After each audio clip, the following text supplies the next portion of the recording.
ಕೋಲಾರ ಜಿಲ್ಲೆಯಲ್ಲಿ ಕಾಂಗ್ರೆಸ್ ನಾಯಕರಲ್ಲಿಯೇ ಭಿನ್ನಮತ ಸ್ಫೋಟವಾಗಿದೆ. ಕೆಜಿಎಫ್ ಶಾಸಕಿ ರೂಪಕಲಾ ಶಶಿಧರ್ ಸ್ವಪಕ್ಷದ ವಿರುದ್ಧ ಹರಿಹಾಯ್ದಿದ್ದಾರೆ. ನಮ್ಮಲ್ಲಿ ಗುಂಪುಗಾರಿಕೆ ಇಲ್ಲ, ಆದರೆ ಅಸಮಾಧಾನ ಇದೆ. ಬಜೆಟ್ನಲ್ಲಿ ಜಿಲ್ಲೆಗೆ ಬೇಕಾದ ಘೋಷಣೆ ಕುರಿತು ನಮ್ಮನ್ನು ವಿಶ್ವಾಸಕ್ಕೆ ತೆಗೆದುಕೊಳ್ಳುವಲ್ಲಿ ಜಿಲ್ಲಾಡಳಿತ ವಿಫಲ ಆಗಿದೆ. ಕೋಲಾರ ಹಾಲು ಒಕ್ಕೂಟದಲ್ಲಿ ರೈತರಿಗೆ ನಿರ್ಲಕ್ಷ್ಯ ಮಾಡಿದ್ದಾರೆ. ಅಧಿಕಾರದಲ್ಲಿ ಇರುವವರು ರೈತರ ಸಂಸ್ಥೆಯನ್ನ ನೆಲಕಚ್ಚಿದ್ದಾರೆ. ಅಸೂಯೆಯಿಂದಾಗಿ ರಾಜಕೀಯ ಷಡ್ಯಂತ್ರಗಳನ್ನ ಮಾಡ್ತಾ ಇದ್ದಾರೆ ಎಂದು ಅಸಮಾಧಾನ ಹೊರಹಾಕಿದರು.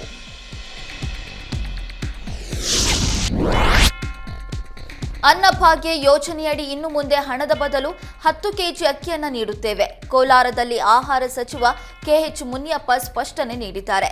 ಈ ತಿಂಗಳಿನಿಂದ 5 ಕೆಜಿ ಅಕ್ಕಿ ಬದಲು 10 ಕೆಜಿ ಅಕ್ಕಿ ನೀಡುತ್ತೇವೆ ಎಂದು ಹೇಳಿದರು. ಕೇಂದ್ರ ಸರ್ಕಾರ ಅಕ್ಕಿ ನೀಡೋದಕ್ಕೆ ಒಪ್ಪಿಕೊಂಡಿದೆ. 1,26,00,000 ಕಾರ್ಡ್ಗಳಿವೆ. 4,50,00,000 ಜನಕ್ಕೆ ಅಕ್ಕಿ ಕೊಡ್ತೇವೆ. ಸಿಎಂ ಸೂಚನೆಯಂತೆ ಕೇಂದ್ರ ಸರ್ಕಾರಕ್ಕೆ ಹಣ ಸಂದಾಯ ಮಾಡಿದ್ದೇವೆ ಅಂತ ಹೇಳಿದರು. ಇಂಧನ ಸಚಿವ ಕೆಜೆ ಜಾರ್ಜ್ ಜಿಲ್ಲೆಯಲ್ಲೇ ರೈತರೊಬ್ಬರಿಗೆ ಮೆಸ್ಕಾಂ 3,20,76 ರೂಪಾಯಿ ಬಿಲ್ ನೀಡಿ ಶಾಕ್ ನೀಡಿದೆ. ಚಿಕ್ಕಮಗಳೂರು ತಾಲೂಕಿನ ಬಿಕ್ಕರಣೆ ಗ್ರಾಮದಲ್ಲಿ ಘಟನೆ ನಡೆದಿದೆ. ಉಮೇಶ್ ಎಂಬ ರೈತ ಮೆಸ್ಕಾಂ ಬಿಲ್ ನೋಡಿ ಕಂಗಾಲಾಗಿದ್ದಾರೆ. ಕೃಷಿ ಉದ್ದೇಶಕ್ಕೆ 10 HP ಮೋಟಾರ್ ಬಳಕೆಗೆ ವಿದ್ಯುತ್ ಉಚಿತವಾಗಿ ನೀಡಲಾಗ್ತಿದೆ. ಬಂಗಾರಪ್ಪ ಸಿಎಂ ಆಗಿದ್ದಾಗ ವಿದ್ಯುತ್ ಉಚಿತ ಅಂತ ಘೋಷಣೆ ಮಾಡಿದ್ರು. ಈಗ ಏಕಾಏಕಿ ಮೆಸ್ಕಾಂ ಬಿಲ್ ನೀಡಿದೆ. ಕಾಫಿ ಬೆಳೆಗಾರರಿಗೆ ವಿದ್ಯುತ್ ಉಚಿತ ಇಲ್ಲ ಅಂತ ಮೆಸ್ಕಾಂ ಅಧಿಕಾರಿಗಳು ಹೇಳ್ತಿದ್ದಾರೆ. ಆದರೆ 13 ವರ್ಷಕ್ಕೂ ಹೆಚ್ಚು ಕಾಲ ಬಿಲ್ ನೀಡದೆ ಈಗ ಏಕಾಏಕಿ ಬಿಲ್ ನೀಡ್ತಾ ಇರೋದಕ್ಕೆ ಆಕ್ಷೇಪ ವ್ಯಕ್ತಪಡಿಸಿದ್ದಾರೆ.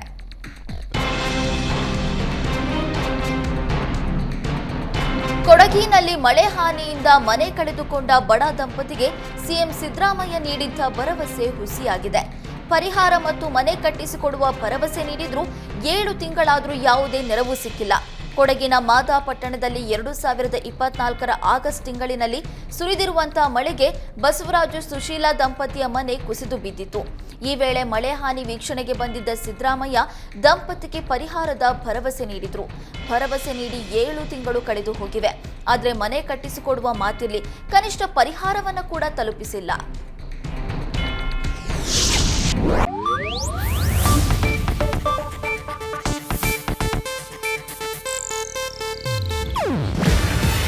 ಇದು ಏಷ್ಯಾನೆಟ್ ನ್ಯೂಸ್ ನೆಟ್ವರ್ಕ್ ಪ್ರಸ್ತುತಿ.